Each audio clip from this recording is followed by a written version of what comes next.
السلام علیکم ورحمۃ اللہ وبرکاتہ۔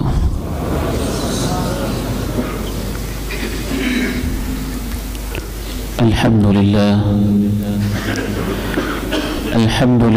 نحمده ونستعینه ونستغفره ونعوذ باللہ من شرور انفسنا ومن سیئات اعمالنا، اشہد ان لا الہ الا اللہ وحدہ لا شریک لہ واشہد ان محمدا عبدہ ورسولہ صلی اللہ علیہ وعلی آلہ وصحبہ وسلم۔ رب اشرح لی صدری ویسر لی امری واحلل عقدۃ من لسانی یفقہوا قولی، اما بعد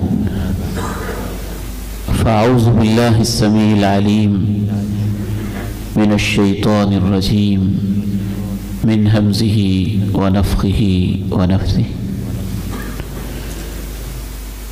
ان تجتنبوا کبائر ما تنہون عنہ نکفر عنکم سیئاتکم وندخلکم مدخلا کریما۔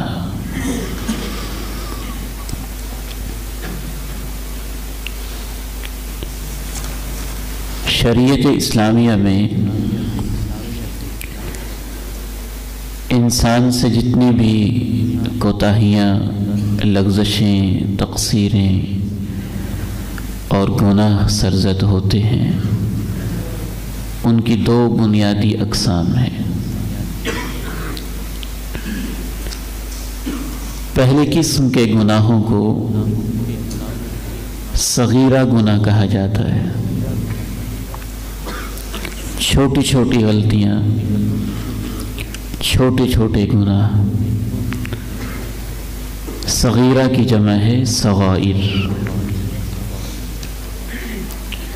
دوسری قسم کے گناہ بڑے بڑے گناہ، انہیں کبیرہ کہا جاتا ہے، اور کبیرہ کی جمع ہے کبائر۔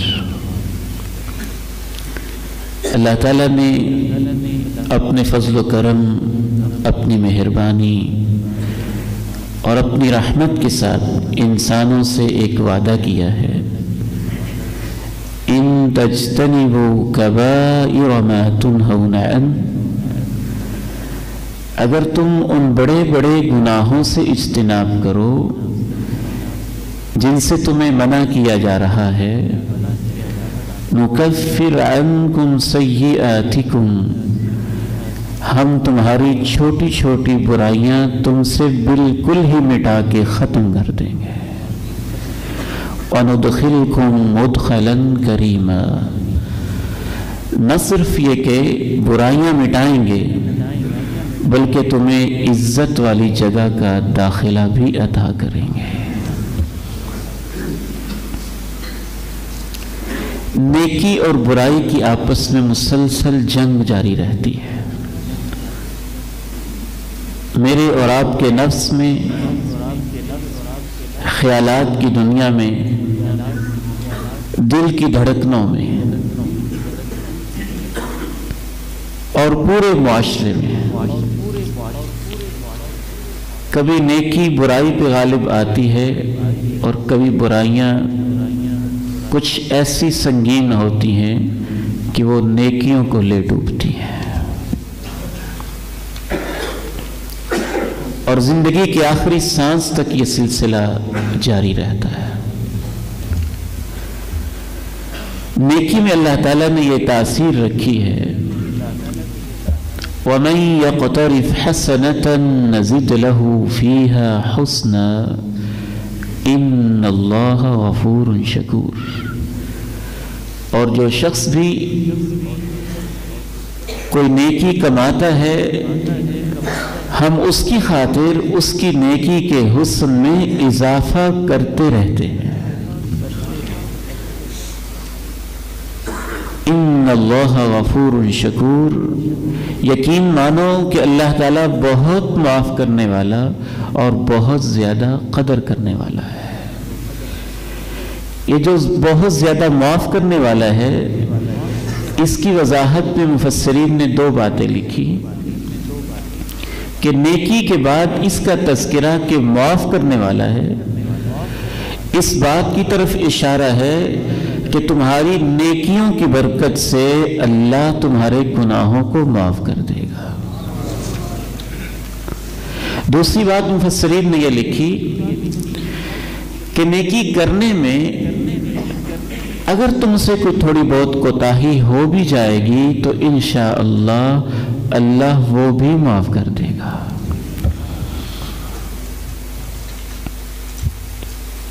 صحیح بخاری میں حدیث ہے، اللہ کے پیارے نبی علیہ الصلاۃ والسلام تشریف فرما ہے، ایک صاحب آپ کی خدمت میں حاضر ہو کے عرض کرتے ہیں انی اصبت من امرأۃ قبلہ، انسانی طبیعت کی کمزوری کی وجہ سے راستے میں اے اللہ کے پیارے نبی کسی کی ماں، بہن، بیٹی، کسی کی عزت کے ساتھ مجھ سے ایک چھوٹی غلطی ہو گئی ہے۔ آپ علیہ الصلاۃ والسلام اس سے کہتے ہیں کہ تم نے نماز پڑھی ہے نا؟ جی پڑھی ہے۔ فرمایا اللہ نے اس نماز کی برکت سے تیری اس غلطی کو معاف کر دیا ہے۔ پھر آپ نے یہ آیت مبارکہ تلاوت کی، اقم الصلاة طرفی النہار وزلفا من اللیل ان الحسنات یذہبن السیئات۔ دن کے اطراف میں، شب کی تاریکی کے کچھ حصے میں نماز پوری اہتمام کے ساتھ قائم کرتے رہیے، کوئی شک نہیں یہ ایسی نیکیاں ہیں جو برائیوں کو ختم کر دیتی ہیں۔ کچھ نیکیاں ایسی ہیں جو چند گھنٹوں کے گناہ معاف کروا دیتی ہیں، کچھ نیکیاں ایسی ہیں ہفتے بھر کے گناہ معاف کروا دیتی ہیں، کچھ نیکیاں ایسی ہیں 1 سال کے گناہ ان سے معاف ہو جاتے ہیں، کچھ نیکیاں ایسی ہیں گزشتہ سال اور آئندہ سال کے ایڈوانس گناہ معاف ہو جاتے ہیں، اور کچھ نیکیاں ایسی ہیں کہ عمر بھر اور پوری زندگی کے گناہ معاف ہو جاتے ہیں۔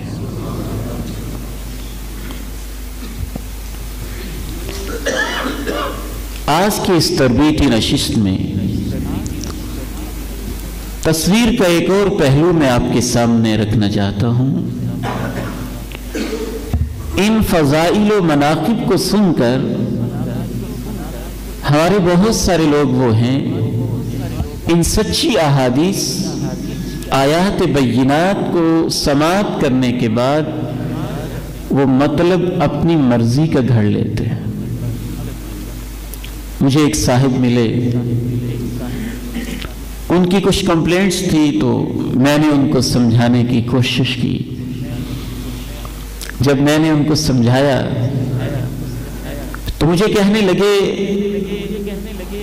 کہ آپ خود ہی تو بیان کرتے ہیں کہ انسان جب حج کرے اس میں خلاف شرع کوئی کام نہ کرے، کوئی شہوانی حرکت نہ کرے، واپس پلٹتا ہے تو ایسے ہو کے پلٹتا ہے جیسے ماں کے بطن سے آج اس نے جنم لیا ہے۔ تو میں تو ہر سال حج پہ جاتا ہوں، تو جو گزشتہ کوتاہیاں تھی وہ تو میری معاف ہے نا۔ یہ باقاعدہ اس کے الفاظ تھے۔ ہمیں یہ سمجھنے کی ضرورت ہے کہ کس قسم کی کوتاہیاں کس طرح سے معاف ہوتی ہیں، کس طرح کے عمل سے معاف ہوتی ہیں۔ ایک صاحب بظاہر بہت پڑھے لکھے لگتے تھے، لاہور درس قرآن سے میں ایک دفعہ فارغ ہوا تو کہتے میں کوئی ضروری مسئلہ ڈسکس کرنا چاہتا ہوں تو میں آپ کے ساتھ بیٹھ سکتا ہوں؟ میں نے کہا تشریف لائیں۔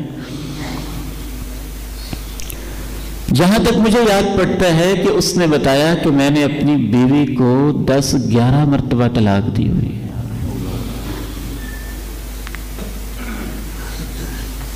میں نے اس سے پوچھا کہ ابھی پھر وہ کہاں ہیں؟ کہتا میرے ساتھ رہ رہی ہے۔ جیسے بندے کو شوق لگتا ہے نا، جھٹکا لگتا ہے کہ عجیب بات ہے، 3 طلاقوں کے بعد فَلَا تَحِلُّ لَهُ مِن بَعْدُ حَتَّى تَنْكِحَ زَوْجًا غَيْرَهُ، اور آپ اتنی طلاقیں دینے کے بعد بھی اسے پاس رکھے ہوئے ہیں، وہ تو آپ کے لیے غیر محرم ہے، آپ کے لیے قطعاً اس کے ساتھ رہنا جائز نہیں ہے، نہ اس کے لیے ایسی کوئی صورت ممکن ہے۔ حَتَّى تَنْكِحَ زَوْجًا غَيْرَهُ، اس کا جواب بڑا حیران کن تھا۔ کہنے لگے علماء ہی تو کہتے ہیں کہ اللہ تعالیٰ سے معافی مانگیں تو اللہ گناہوں کو مٹا دیتا ہے۔ میں نے طلاق دینے کے بعد اللہ سے معافی مانگ لی۔ ایسی ایسی غلط فہمیاں، ایسی ایسی گمراہیاں اور اس طرح کے من پسند مطالب،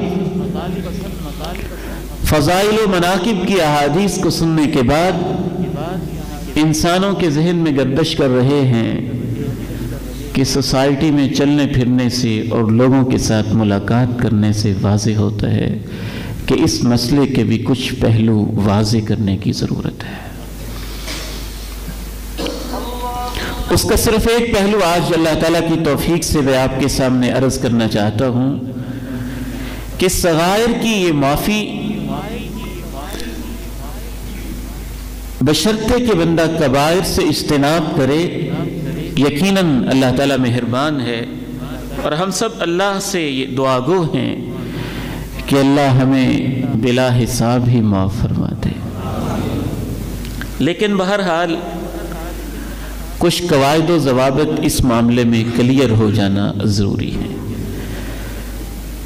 سارے تو نہیں، چند بنیادی باتیں میں آپ کے سامنے رکھوں گا۔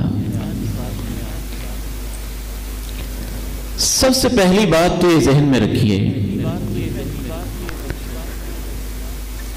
کوئی شک نہیں ہے کہ نیکی سے اللہ تعالیٰ اس کی برکت سے گناہوں کو معاف کرتا ہے، یہ تو ہمیں یاد ہے۔ لیکن کیا ہمیں یہ بھی یاد ہے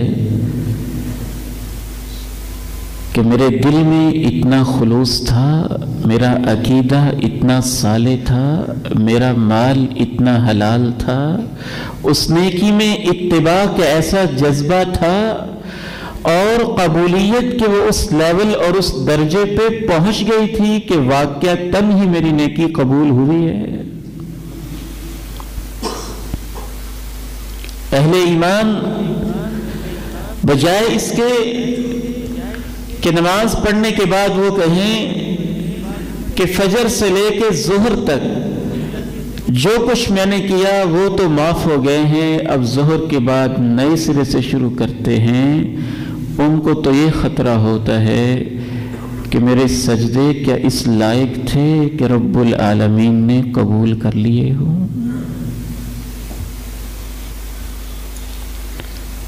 امام ابن قیم الجوزیہ رحمہ اللہ رحمتا واسعہ ارشاد فرماتے ہیں، صلاۃ بلا خشوع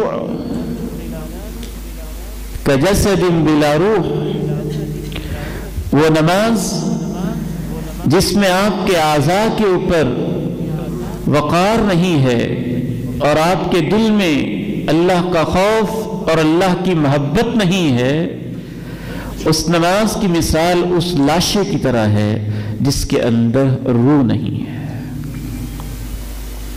اگر آپ کسی بادشاہ کو ایک غلام تحفہ دینا چاہیں اور آپ بجائے اس کے کہ صحت مند غلام اس کی خدمت میں پیش کریں، کسی قبرستان سے کوئی لاش اٹھا کے کوئی مری پڑی لاش بادشاہ سے کہیں میری طرف سے یہ تحفہ قبول کر لیں۔ وہ انسان ہے، اسے ضرورت بھی ہے، اس کا آپ کے ساتھ ضرورت مندانہ تعلق بھی ہے، تو وہ بھی اس تحفے کو قبول نہیں کرے گا۔ وہ جو اغنى الشرکاء، سب سے غنی، سب سے بے نیاز، سب سے اعلیٰ و بالا ہستی ہے، جب اس کی بارگاہ میں ہم اس طرح کا لاشا پیش کریں گے تو وہ کیسے قبول کرے گا؟ امام صاحب فرماتے ہیں کہ بعض دفعہ تو ہماری نمازیں ایسا ہی تحفہ ہوتی ہیں۔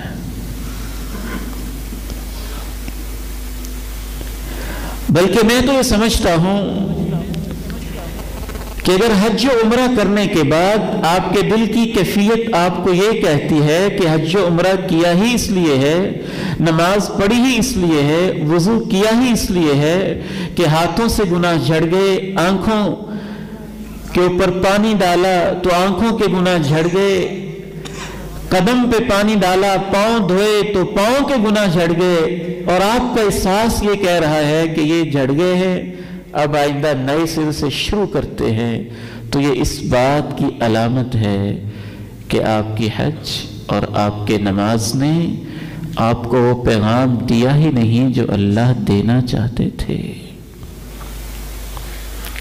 نماز نے تو بے حیائی اور برائی سے روکنا تھا، حج نے تو گناہوں سے ٹوکنا تھا۔ سلف صالحین نے اس بات کو لکھا ہے کہ انسان کے گناہوں کے علاج کے لیے سب سے آخری دوائی بیت اللہ کا حج ہے، اور سب سے بڑا شفا خانہ بیت اللہ کا حج ہے۔ جو بیت اللہ کا حج کرنے کے بعد یہ نیت لے کے آیا ہے کہ نئے سرے سے گناہوں کی زندگی شروع کروں گا، خطرہ یہ ہے بجائے اس کے کہ اس کے حج نے اللہ کے اس کو قریب کیا ہو، اس کا علاج بد پرہیزی کی شکل میں ہو گیا ہے۔ حج میں اتنی طاقت تھی کہ وہ اس غذا کو ہضم نہیں کر پایا، اب وہ پہلے سے زیادہ اللہ سے دور ہو گیا ہے۔ اس کے بعد اس کو کہاں لے کے جائیں گے؟ ایک اور بات یہ بھی ذہن میں رکھنے کی ہے کہ بعض حقوق العباد کے معاملات ایسے ہوتے ہیں کہ جب تک ہم حقوق واپس نہیں کرتے ہیں توبہ نامکمل اور ناقص رہتی ہے۔ یہ کیسے ممکن ہے کہ آپ کسی کی زمین پہ ناجائز قبضہ کر کے 2 نفل پڑھ کے یہ کہیں کہ اب تو وہ قبضہ کا گناہ معاف ہو گیا ہے؟ ایک تیسری بات یہ بھی ذہن میں رکھنے کی ہے، جمہور اہل علم اور اکثر سلف صالحین کے نزدیک یہ جو ان فضائل سے گناہ معاف ہوتے ہیں، ذکر سے، نماز سے، روزے سے، حج سے، زکوٰۃ سے، تلاوت قرآن سے، قیام اللیل سے، تہجد سے، اشراق سے، ضحیٰ اور شاذ سے، تحیۃ الوضو سے، مسجد کی طرف آنے سے، یقیناً ان سے گناہ معاف ہوتے ہیں، لیکن جمہور محدثین کے نزدیک ان سے صغیرہ گناہ معاف ہوتے ہیں۔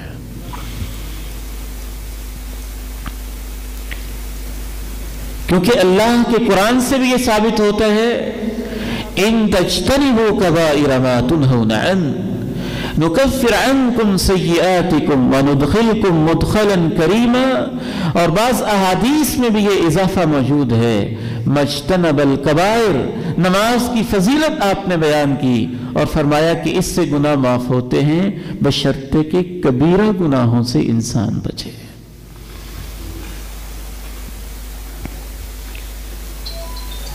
گفتگو کا آخری اور اہم ترین حصہ یہ ہے کہ بعض صغیرہ گناہ ایسے ہوتے ہیں کہ کچھ حالات و کیفیات کی وجہ سے وہ صغیرہ نہیں رہتے، وہ کبیرہ ہو جاتے ہیں۔ پہلی وجہ جس وجہ سے صغیرہ گناہ کبیرہ ہو جاتا ہے، اس صغیرہ گناہ کے اوپر اصرار ہے۔ بعض اہل علم کہتے ہیں کہ صرف اصرار ہی سے کبیرہ ہو جاتا ہے، اور بعض اہل علم کہتے ہیں کہ اصرار سے نہیں ہوتا، اصرار کے بعد جب اس کے دل کی یہ کیفیت ہو کہ وہ اسے گناہ سمجھتا ہی نہ ہو، باز آنے کے لیے تیار ہی نہ ہو، اس میں ندامت اور شرمندگی پائی ہی نہ جاتی ہو، تو اس کیفیت کی وجہ سے وہ کبیرہ ہو جاتا ہے۔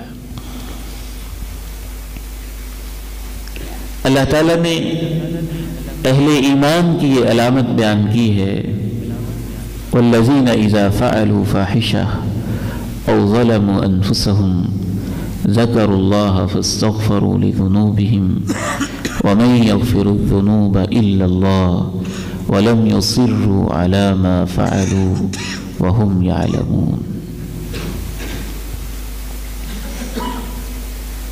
جناب عبداللہ ابن عباس رضی اللہ تعالی عنہما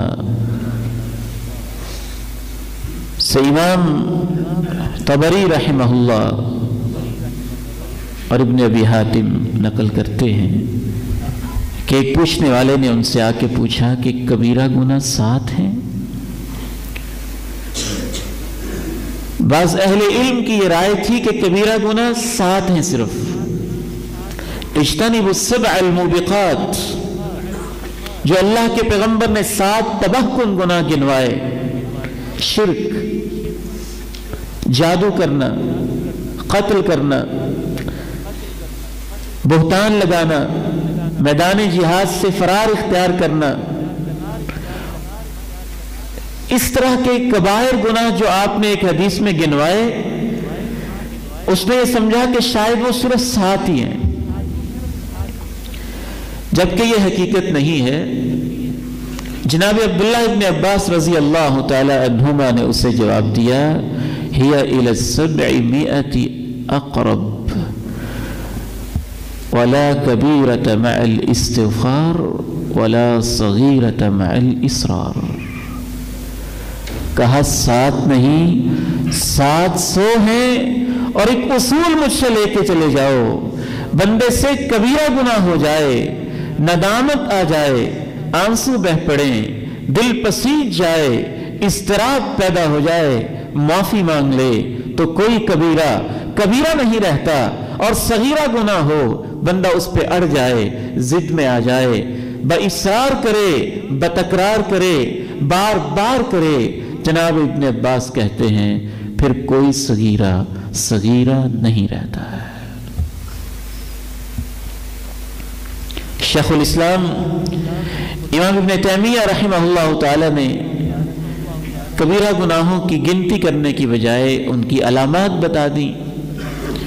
ہر وہ گناہ جس کے بارے میں شریعت کہے کہ اس کی یہ حد ہے، جیسے حد سرقہ ہے، حد زنا ہے، حد حرابہ ہے، چوری کرنے والے کے ہاتھ کاٹ دو، زنا کرنے والے کو 100 کوڑے لگاؤ، شادی شدہ ہے تو رجم کرو، جس پر حد ہے وہ کبیرہ گناہ ہے۔ جس گناہ کے اوپر لعنت کے الفاظ آئے ہیں وہ کبیرہ گناہ ہے۔ جس گناہ کے بارے میں یہ آ جائے کہ اس پر جہنم واجب ہے وہ کبیرہ گناہ ہے۔ جس گناہ کے بارے میں یہ آ جائے کہ اس کے مرتکب پر جنت حرام ہے وہ کبیرہ گناہ ہے۔ جس گناہ کے بارے میں یہ آ جائے کہ اس پر اللہ کا غضب ہے وہ کبیرہ گناہ ہے۔ جس گناہ کے بارے میں یہ آ جائے کہ وہ اللہ کے ساتھ اور اس کے رسول کے ساتھ جنگ کر رہا ہے وہ کبیرہ گناہ ہے۔ امام ذہبی رحمہ اللہ تعالی نے ان کو باقاعدہ گنا کتاب الکبائر میں، اور 70 سے زائد ان کی تعداد بیان کی، وہ ایک علیحدہ موضوع ہے۔ تو صغیرہ گناہ پہلی وجہ جس وجہ سے وہ کبیرہ ہو جائے گا اس گناہ کے اوپر اصرار اور تکرار ہے۔ جب آپ اس گناہ پہ اصرار کریں گے، تکرار کریں گے اور اس گناہ کو بار بار کریں گے تو اس اصرار تکرار کی وجہ سے وہ گناہ صغیرہ نہیں رہے گا، خطرہ ہے کہ وہ کبیرہ ہو جائے گا۔ دوسری وجہ جس وجہ سے صغیرہ گناہ کبیرہ ہو جاتا ہے کہ گناہ فی ذاتی ہی فی نفس ہی صغیرہ ہوتا ہے،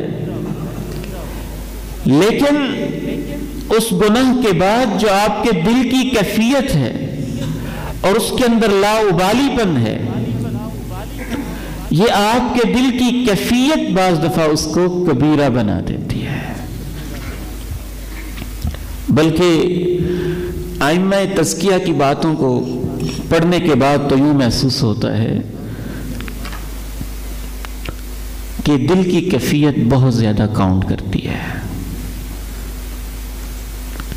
بعض دفعہ کبیرہ گناہ دل کی کیفیت کی وجہ سے انسان کو اللہ کے زیادہ قریب کر دیتا ہے۔ امام ابن قیم الجوزیہ رحمہ اللہ تعالی ارشاد فرماتے ہیں کہ انسان سے کبیرہ گناہ کا ارتکاب ہو جائے اور کبیرہ گناہ کے ارتکاب کے بعد وہ جھکا رہے، شرمندہ رہے، ندامت کا مارا رہے، اس کا دل پسیجا سا رہے، اللہ کے سامنے اس کی عجب سی کیفیت رہے، اندر سے ٹوٹا رہے، جو اس کے دل کی یہ کیفیت ہوتی ہے، اس کیفیت کی وجہ سے، توبہ کی وجہ سے، انابت کی وجہ سے، رجوع اللہ کی وجہ سے، شرمندگی کی وجہ سے اور اس وعدے کی وجہ سے کہ آئندہ یا اللہ مجھ سے ایسا نہیں ہوگا، اللہ کو اس کے دل کی کیفیت اتنی پسند آتی ہے، اگر اس سے وہ گناہ نہ ہوا ہوتا تو شاید اللہ کے اتنا قریب نہ ہوا ہوتا۔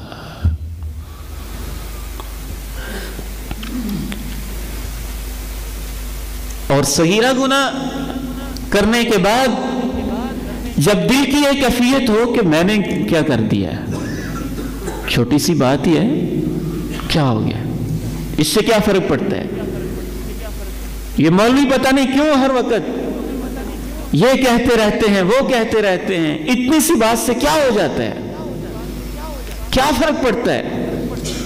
جب اس کے دل میں یہ کیفیت آ جائے کہ اللہ کی نافرمانی کو وہ معمولی سمجھ رہا ہو، رسول اللہ کی نافرمانی کو معمولی سمجھ رہا ہو اور اس گناہ کو کوئی اہمیت دینے کے لیے سرے سے تیار بھی نہ ہو، تو اس کیفیت کی وجہ سے بعض دفعہ وہ صغیرہ گناہ کبیرہ ہو جاتا ہے اور بعض دفعہ اس کا نتیجہ کبیرہ سے بھی خطرناک ہو جاتا ہے۔ ایک آدمی کو اللہ کے پیارے نبی علیہ السلام نے کہا کل بیمینک، دائیں ہاتھ سے کھاؤ۔ آپ کے خیال میں کوئی بائیں ہاتھ سے کھا کے اس نے کوئی کبیرہ گناہ کا ارتکاب تو نہیں کیا ہوگا نا، اس کو ایک بری عادت پڑی ہوئی تھی بائیں ہاتھ سے کھانا، کھا رہا تھا۔ اللہ کے پیارے نبی علیہ السلام نے فرمایا دائیں سے کھاؤ۔ اب اس کا گناہ بذاتی ہی تو صغیرہ تھا، لیکن اس کے دل کی یہ کیفیت کہ میں نے بائیں ہاتھ سے کھا لیا تو میں نے کیا جرم کر دیا، اور اللہ کے نبی کہہ رہے ہیں پھر بھی کوئی پرواہ نہیں، سمجھا رہے ہیں پھر بھی کوئی پرواہ نہیں۔ اس کیفیت کی وجہ سے جب اس نے تکبر دل میں پیدا کر کے کہا مجھ سے نہیں کھایا جاتا، اللہ کے پیارے نبی نے فرمایا لستطعت، اللہ کرے کہ تجھ سے نہ ہی کھایا جائے۔ پوری زندگی اپنا ہاتھ اٹھانے کے قابل نہیں رہا تھا۔ شیخ الاسلام امام ابن تیمیہ رحمہ اللہ نے اس کی ایک مثال دی ہے اور بہت خوبصورت مثال ہے۔ ایک امام غزالی نے بھی مثال دی ہے۔ شیخ الاسلام امام ابن تیمیہ رحمہ اللہ تعالی ارشاد فرماتے ہیں ایک شخص ہے، اس نے زنا کیا، بدکاری کی، اللہ میری اور آپ کی حفاظت فرمائے، ہماری نسلوں کی بھی حفاظت فرمائے۔ لیکن اس گناہ کے ارتکاب کے بعد اسے شرمندگی ہوئی، اس نے اللہ سے معافی مانگی، آنسو بہائے، آہیں بھری، سسکیاں لی،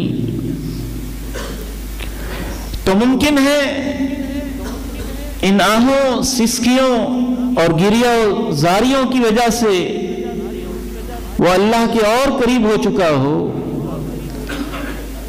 امام ابن تیمیہ فرماتے ہیں کہ دوسرا شخص وہ عزتوں کو تاکنے کا عادی ہے، غیر محرم عورتوں سے باتیں کرنے کا عادی ہے، کانوں کا زنا، آنکھوں کا زنا، ہاتھوں کا زنا، وہ اس چیز کا عادی ہے، کبیرہ گناہ کا وہ ارتکاب نہیں کر رہا، لیکن اس سے رکنے کے لیے تیار نہیں ہے۔ کبھی اس چوک میں کھڑا، کبھی اس چوراہے میں کھڑا، کبھی فلاں گلی کے کونے پہ کھڑا، کبھی فلاں گلی کے کونے پہ کھڑا، کبھی کسی کی عزت کو تاکتا ہے، کبھی کسی کی عزت کو تاکتا ہے۔ تو اس کی ان حرکتوں کی وجہ سے، مسلسل کرنے کی وجہ سے، اور پھر ان کی پرواہ نہ کرنے کی وجہ سے ممکن ہے اس کے 10-20 سال کی یہ حرکتیں اس ایک دفعہ بدکاری کرنے والے سے اللہ کے ہاں زیادہ جرم میں بڑھ جائیں، فوقیت حاصل کر جائیں۔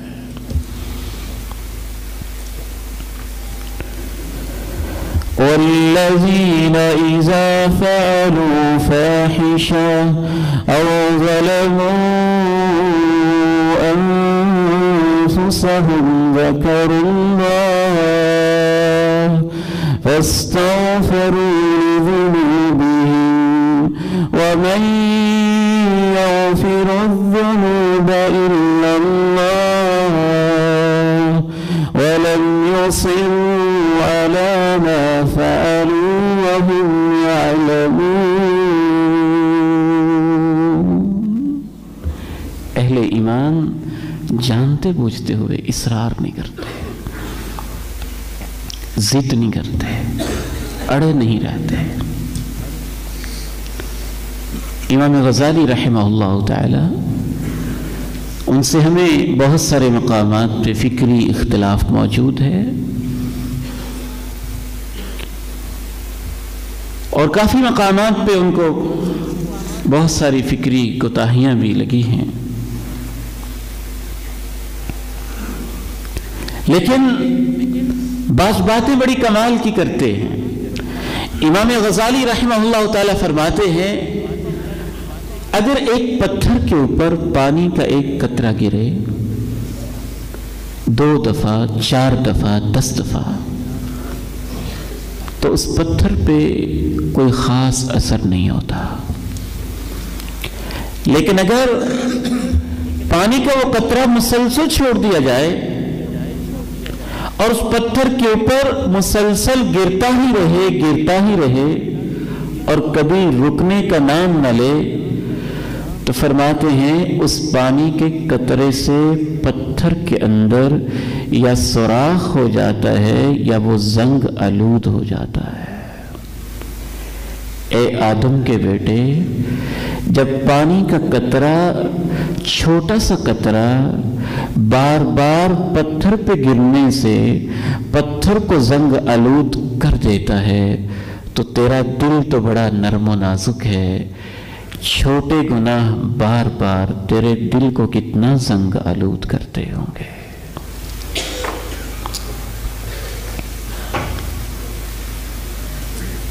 تو پہلی وجہ میں نے عرض کی، صغیرہ گناہ کبیرہ ہو جاتا ہے اصرار کی وجہ سے۔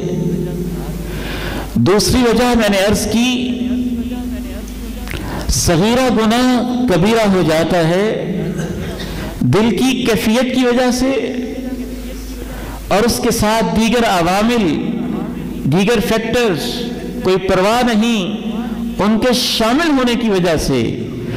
شیخ الاسلام امام ابن قیم الجوزیہ رحمہ اللہ نے تو یہاں تک لکھا ہے کہ بعض دفعہ گناہوں کے اوپر اصرار انسان کو شرک کے درجہ میں لے جاتا ہے۔ ایک شخص بار بار گناہ کر رہے ہیں، جان بوجھ کے کر رہے ہیں، امام ابن قیم فرماتے ہیں تو اس کی دو ہی کیفیتیں ہو سکتی ہیں، یا تو اس کے دل میں یقین ہے اور اس کے دل میں ایسی کیفیت ہے کہ اللہ مجھے دیکھ رہا ہے، یا گناہ کرتے ہوئے اس کے دل سے یہ یقین بھی ختم ہو چکا ہے اور وہ بار بار اس لیے گناہ کرتا ہے کہ اللہ کوئی نہیں دیکھ رہا۔ اب اگر بار بار وہ گناہ اس لیے کرتا ہے کہ اللہ نہیں دیکھ رہا تو یہ کفر ہے، اور اگر اسے یقین ہے کہ اللہ دیکھ رہا ہے اور پھر بھی شرمندگی محسوس کیے بغیر، معافی مانگے بغیر، توبہ کیے بغیر بار بار کرتا ہی چلا جا رہا ہے، تو اس شخص کے دل میں اللہ کا کوئی حیا باقی نہیں رہتا۔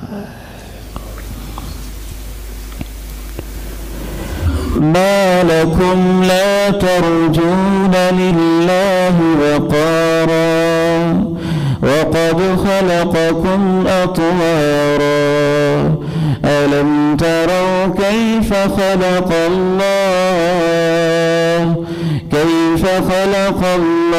7 سماوات طباقا وجعل القمر فيهن نورا وجعل الشمس سراجا والله أنبتكم من الأرض نباتا ثم يعيدكم فيها ويخرجكم إخراجا والله جعل لكم الأرض بساطا لتسلكوا منها سبلا فجاجا۔ تمہیں کیا ہو گیا ہے؟ لا ترجون للہ وقارا، اللہ کی عزت کا یقین تمہارے دلوں میں باقی نہیں۔ ماں دیکھے تو شرما جاتے ہو، باپ دیکھے تو شرما جاتے ہو، استاد دیکھے تو شرما جاتے ہو، ان سب کی عزت کرتے ہو، ایک اللہ ہی کی عزت دل میں نہیں، وہ دیکھتا بھی ہے اور تم شرماتے بھی نہیں۔ ما لکم لا ترجون للہ وقارا، اللہ کے وقار کا تمہارے دلوں میں کوئی خوف نہیں، اس کے مقام، اس کے جلال، اس کی عظمت کا تمہارے دلوں میں کوئی خوف نہیں۔ وقد خلقکم اطوارا، اس اللہ کا خوف نہیں اور اس اللہ کی عزت نہیں جس نے تمہیں مختلف حالتوں میں بدل بدل کے پیدا کیا۔ پانی کے نطفے سے، ایک بوند، ایک قطرے سے، علقہ سے، مضغہ، مخلقہ اور غیر مخلقہ، پھر گوشت کا ایک ٹکڑا، گوشت کے ٹکڑے سے ہڈیوں کے اوپر فَكَسَوْنَا الْعِظَامَ لَحْمًا، پھر اوپر ایک اور خوبصورت چمڑی چڑھائی، انگلیاں بنائی، پورے بنائے، پلکیں بنائی، بھویں بنائی، اس نے تمہیں خوبصورت انداز میں مختلف حالتوں میں بنایا، بچپن، لڑکپن، جوانی، ادھیڑ عمر، بڑھاپے کی حالتوں میں جو تمہیں گزار رہا ہے، اس اللہ کی کوئی عزت نہیں ہے۔ أَلَمْ تَرَوْا كَيْفَ خَلَقَ اللَّهُ 7 سَمَاوَاتٍ طِبَاقًا وَجَعَلَ الْقَمَرَ فِيهِنَّ نُورًا وَجَعَلَ الشَّمْسَ سِرَاجًا وَاللَّهُ أَنبَتَكُم مِّنَ الْأَرْضِ نَبَاتًا ثم يعيدكم فيها ويخرجكم إخراجا۔ جس نے سورج کا چراغ بنایا، چاند سجایا، زمین کو بچھایا، اس اللہ کی عزت نہیں جو تمہیں اس زمین سے پیدا کر کے تمہیں دوبارہ قبروں میں بھیجتا بھی ہے، پھر قبر سے اٹھا کے اس نے تم سے زندگی کا حساب بھی لینا ہے۔ تیسری وجہ جس وجہ سے صغیرہ گناہ کبیرہ ہو جاتا ہے کہ بعض دفعہ وہ گناہ صغیرہ ہوتا ہی نہیں، ہم اسے صغیرہ سمجھتے ہیں۔ ہم کہہ رہے ہوتے ہیں صغیرہ ہے، اللہ کے ہاں وہ صغیرہ نہیں ہوتا۔ اللہ کے ہاں اس کا شمار صغیرہ گناہوں میں نہیں ہو رہا ہوتا۔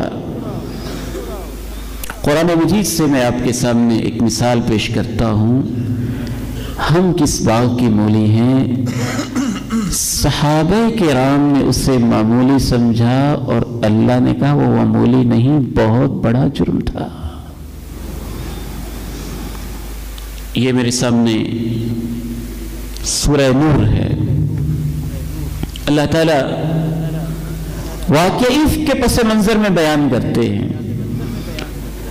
ان آیات کو آپ توجہ سے سماعت بھی کریں، ان کا ترجمہ بھی، جس سے ہمیں یہ پتہ چلے گا کہ بعض دفعہ صغیرہ ہمارے حساب سے صغیرہ ہوتا ہے، اللہ کے ہاں وہ صغیرہ نہیں ہوتا۔ وَلَوْلَا فَضْلُ اللَّهِ عَلَيْكُمْ وَرَحْمَتُهُ فِي الدُّنْيَا وَالْآخِرَةِ لَمَسَّكُمْ فِيمَا أَفَضْتُمْ فِيهِ عَذَابٌ عَظِيمٌ إِذْ تَلَقَّوْنَهُ بِأَلْسِنَتِكُمْ وتقولون بأفواهكم ما ليس لكم به علم وتحسبونه هينا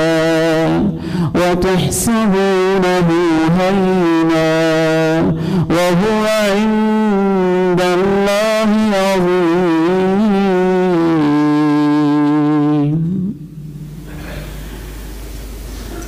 عبداللہ بن ابی نے بہتان لگایا، رئیس المنافقین نے۔ بعض صحابہ نے اسے صرف آگے نقل کیا ہے۔ ممکن ہے صرف اتنا ہی کہا ہو کہ سنا ہے ماضی کے بارے میں منافق کیا کہہ رہے ہیں، سنا ہے ماضی کے بارے میں یہ باتیں ہو رہی ہیں، آپ کو پتہ چلا ہے کہ ماضی کے بارے میں یہ باتیں ہو رہی ہیں، ان کے کردار پہ انگلیاں اٹھائی جا رہی ہیں۔ ممکن ہے صرف اتنے ہی الفاظ کہے،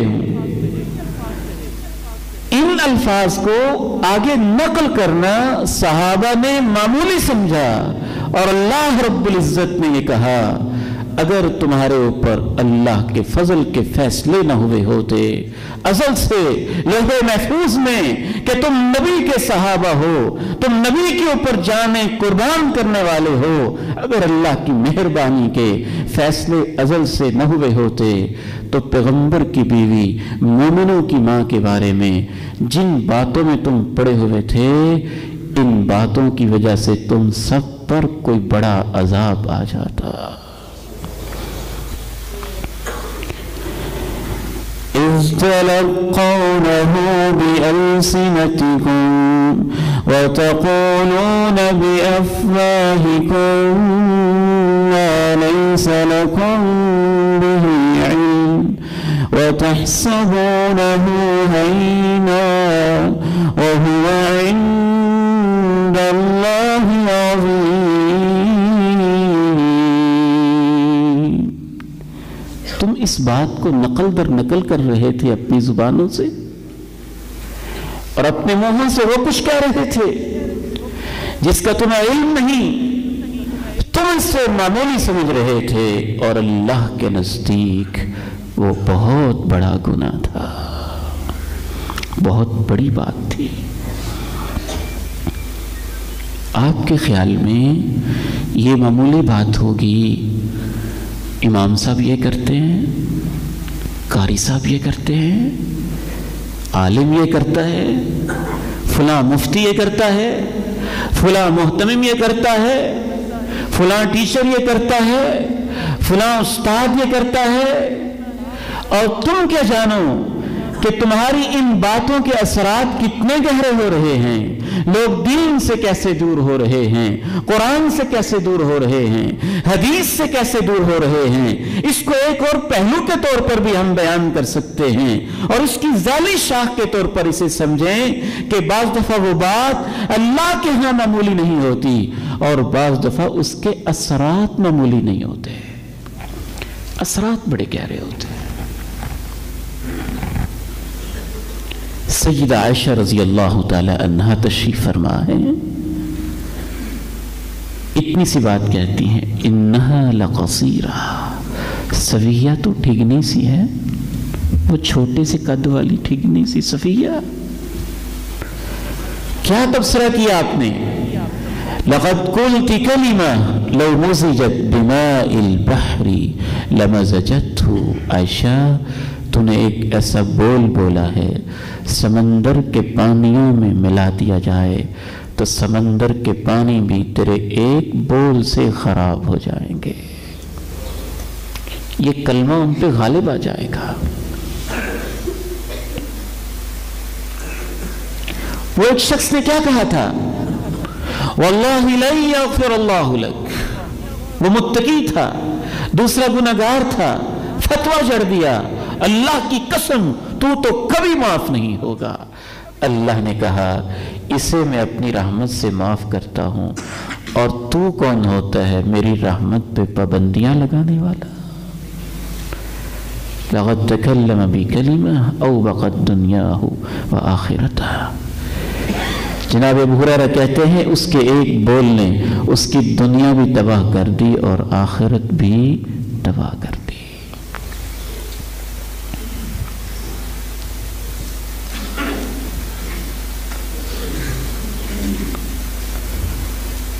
مجھے یہ واقعہ کبھی نہیں بھولتا۔ میں لاہور تھا، ایک بزرگ میرے پاس تشریف لائے، سفید داڑھی، چہرے پہ اینک، جسم کپ کپاتا، راشہ تاری، آواز لڑکھڑاتی ہوئی، آنکھیں بھیگی ہوئی۔ میں نے کہا خیریت ہے، کیا ہوا؟ کہنے لگے میں نے صلہ رحمی کی نیت سے، محبتوں کو بڑھانے کی نیت سے اپنے بیٹے کا رشتہ اپنے بھائی سے لیا تھا، اپنی بھتیجی منگنی ہوئی، میں بڑا خوش تھا، معاملات بڑے اچھے چلیں گے۔ میری اس بھتیجی نے، بچی نے MBBS کیا، فائنل ایئر کلیئر کیا، پھر وہ ہاسپٹل میں ایز اے ڈاکٹر اس کی جاب بھی ہوگی اور سروس بھی شروع ہو گئی۔ کہتے میرے بیٹے نے ایسے ہی اسے کسی ذریعے سے کہا کہ تیری شکل ایسی، تیری ناک کیسی، تیرا قد ایسا، تیرا رنگ ایسا، میں تیرے ساتھ شادی نہیں کرنا چاہتا ہوں۔ ٹھیک ہے، آپ کو حق پہنچتا ہے، آپ ریفیوز کر سکتے ہیں، لیکن آپ کو انسلٹ کرنے کا حق تو نہیں پہنچتا نا۔ انکار کرنے کا بھی کوئی انداز ہوتا ہے۔ اس نے اتنے بدتمیزی کے ساتھ اس رشتے سے انکار کیا اور ایسے ایسے آبجیکشن اور اعتراضات کھڑے کیے کہ تو ایسے اور تیری شکل ایسی، فلاں ایسے، فلاں ایسے۔ وہ بزرگ روتے ہوئے بتا رہے تھے کہ میری وہ بھتیجی دماغی مریضہ ہو چکی ہے اور نفسیاتی طور پر سخت بیمار ہو چکی ہے۔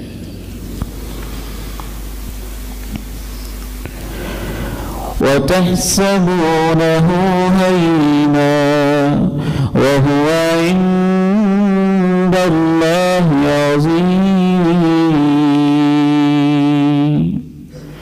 لقد خلقنا الإنسان في أحسن تقويم. سب کو اللہ نے بنایا ہے. جب آپ اس طرح کے بھونڈے اعتراضات کر رہے ہوتے ہیں تو آپ اس شخص پہ نہیں اس کے خالق پر اعتراض کر رہے ہوتے ہیں.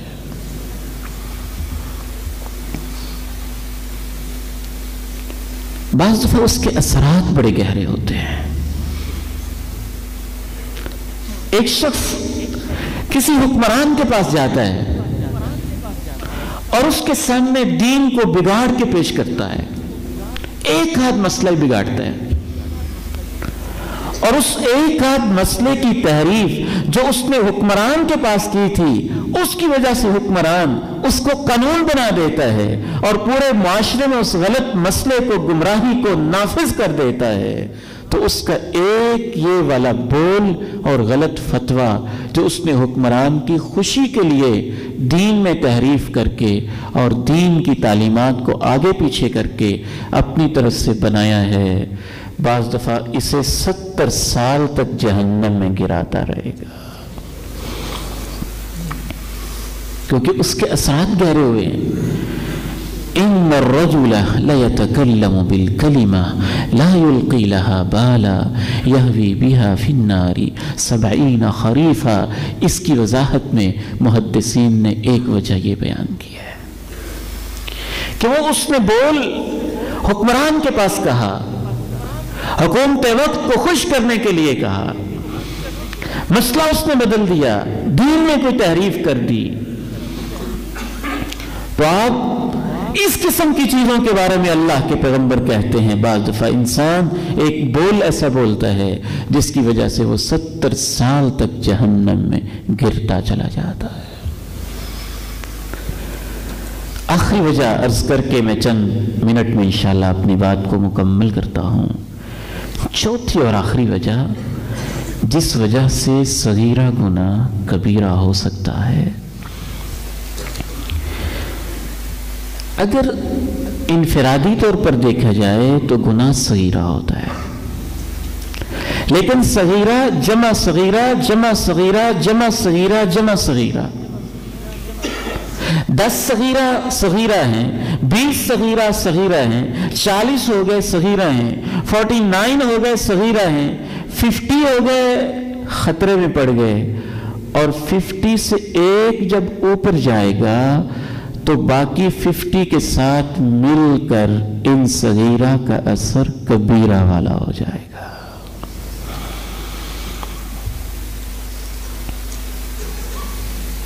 آپ اپنی پریکٹیکل لائف میں اس کے دیکھ لیں. ایک آدمی آپ کو ایک دفعہ معمولی سا کوئی پریشانی دیتا ہے، آپ کہتے ہیں خیر ہے، پھر دوسری دفعہ، پھر تیسری دفعہ، پھر 10 دفعہ، پھر 20 دفعہ، پھر 40-50 دفعہ، آخر آپ ایک دن پھٹ پڑتے ہیں. دیکھنے والے کہتے ہیں چھوٹی سی بات پہ یار اتنا بڑا ریئیکشن. اصل میں وہ چھوٹی سی بات چھوٹی ہی تھی، لیکن جب اس کی ماضی کو ساتھ ملا کے دیکھا کہ پہلے بھی 50 دفعہ یہ ایسے کر چکا ہے، تو ہمارے احساسات میں اور طرح کے اثرات پیدا کرتی ہے. انسان کے نامہ اعمال کا معاملہ بھی ایسے ہوتا ہے کہ فی نفس ہی تو وہ گناہ چھوٹے ہی تھے، لیکن جب وہ 50% سے اوپر چلے جاتے ہیں، اہل علم بیٹھے ہیں، شاید ایسے ہم دو ٹوک تو نہیں کہہ سکتے، لیکن میرا احساس ہے کہ اللہ کے ہاں جو پاسنگ مارکس ہے نا وہ 50% سے اوپر ہے. اور اسی لیے جب نیکیوں اور برائیوں کو تولا جائے گا تو اگر وہ برابر ہیں، 50 ادھر 50 ادھر برابر ہیں، بے شک وہ گنتی کے حساب سے برابر نہیں ہے، اثرات کے حساب سے برابر ہیں. اور بعض دفعہ میرا احساس یوں کہتا ہے کہ روز محشر اسی لیے گنتی علیحدہ ہے اور ان کا تول علیحدہ ہے. نامہ اعمال میں احصاء ہے، گنتی ہے، ٹوٹل کاؤنٹنگ ہے، لیکن میزان میں ان کا تول ہے. تو جب تول میں برابر ہو گئے تو مقام اعراف 50 سے کم رہے تو عیشت الراضیہ وہ 50 گنا ویسے تو چھوٹے تھے، لیکن جب وہ 50 سے کراس ہو کے ایک گنا ایسا ایڈ ہوا کہ جس سے گناہوں کا پلڑا ہی بھاری ہو گیا تو انسان کو وہ جمع ہو کے ہلاک کر دیتے ہیں. اللہ کے پیارے نبی صلی اللہ علیہ وسلم ارشاد فرماتے ہیں ایاکم ومحقرات الذنوب، اپنے آپ کو بچاؤ ان گناہوں سے جن کو معمولی سمجھا جاتا ہے، لوگ حقیر سمجھتے ہیں، کوئی ان کی پرواہ نہیں کرتے. فَإِنَّهُنَّ يَجْتَمِعْنَ عَلَى الرَّجُلِ حَتَّى يُهْلِكْنَ، یہ جب جمع ہو جاتے ہیں تو بعض دفعہ یقینی طور پہ اتنے جمع ہو جاتے ہیں کہ انسان کو تباہ کر کے رکھ دیتے ہیں. ثُمَّ ضَرَبَ لَهُنَّ مَثَلًا كَمَثَلِ قَوْمٍ، پھر آپ نے ایک مثال بیان کی کہ ان کی مثال ایسے ہی ہے جیسے کچھ لوگوں نے ایک صحرا میں قیام کیا، وہ کھانا پکانا چاہتے تھے اور ان کے پاس آگ کا الاؤ بھڑکانے کے لیے لکڑیاں نہیں تھیں. فَجَاءَ هَذَا بِعُودٍ وَهَذَا بِعُودٍ وَهَذَا بِعُودٍ حَتَّى أَجَّجُوا نَارًا، ایک شخص گیا ایک تنکا لے کے آیا، دوسرا ایک ٹہنی لے کے آیا، تیسرا ایک شاخ لے کے آیا، چوتھا کوئی پتے لے کے آ گیا، پانچواں کوئی اور لکڑی لے کے آ گیا. وہ لکڑیاں، وہ ٹہنیاں، وہ تنکے، وہ شاخیں جمع ہو گئیں، اتنی جمع ہو گئیں کہ اس سے انہوں نے آگ کا الاؤ تیار کر لیا اور اپنا کھانا پکا لیا. کیا مطلب ہے کہ جو چھوٹے چھوٹے گناہ ہوتے ہیں انفرادی طور پر چھوٹے ہوتے ہیں، لیکن بعض دفعہ ایک گناہ پھر دوسرا پھر تیسرا پھر 40 پھر 50 جب زیادہ جمع ہو جاتے ہیں تو یہ جمع ہو کر جہنم کے الاؤ کو بھڑکا دیتے ہیں.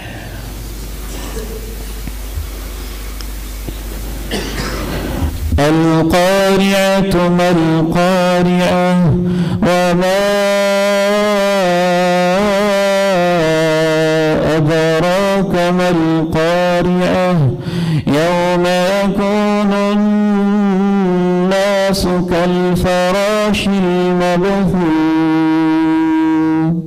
وتكون الجبال كالعهن المنفوش فأما من ثقلت موازينه فهو في عيشة راضية وأما من خفت موازينه فأمه هاوية وما أدراك ما هي نار حامية. دستک دینے والی کیا ہے وہ دستک دینے والی؟ تمہیں کیا خبر؟ جس دن انسان بکھرے ہوئے پتنگوں کی طرح ہو جائیں گے اور پہاڑ دھنی ہوئی رنگین اون کی طرح ہو جائیں گے. جس کے میزان نیکیوں کے میزان بھاری پڑ جائیں گے، وہ اپنی مرضیوں کی زندگی گزارے گا، اپنی چاہتوں کی زندگی گزارے گا، اور جس کے میزان ہلکے پڑ جائیں گے اس کا ٹھکانہ حاویہ ہے. تمہیں کیا خبر وہ کیا چیز ہے؟ وہ دہکتی ہوئی آگ ہے. والذین اذا فعلوا فاحشة او ظلموا انفسهم ذکروا اللہ واستغفروا لذنوبهم ومن يغفر الذنوب إلا الله يصروا على ما فعلوا وهم يعلمون۔ اہل ایمان جب ان سے بے حیائی ہو جائے یا اپنی جانوں پہ ظلم کر بیٹھیں، ان کو اللہ کی یاد ستانے لگتی ہے اور وہ اپنے گناہوں کی معافی مانگنے لگتے ہیں، اور تیرے رب کے سوا معاف کر بھی کون سکتا ہے؟ وَلَمْ يُصِرُّوا عَلَى مَا فَعَلُوا وَهُمْ يَعْلَمُونَ، وہ جانتے بوجھتے ہوئے اپنی غلطیوں پر اصرار اور ضد اور تکرار نہیں کرتے ہیں۔ اللہ تعالیٰ مجھے اور آپ کو عمل کی توفیق عنایت فرمائے۔ وآخر دعوانا ان الحمد للہ رب العالمین۔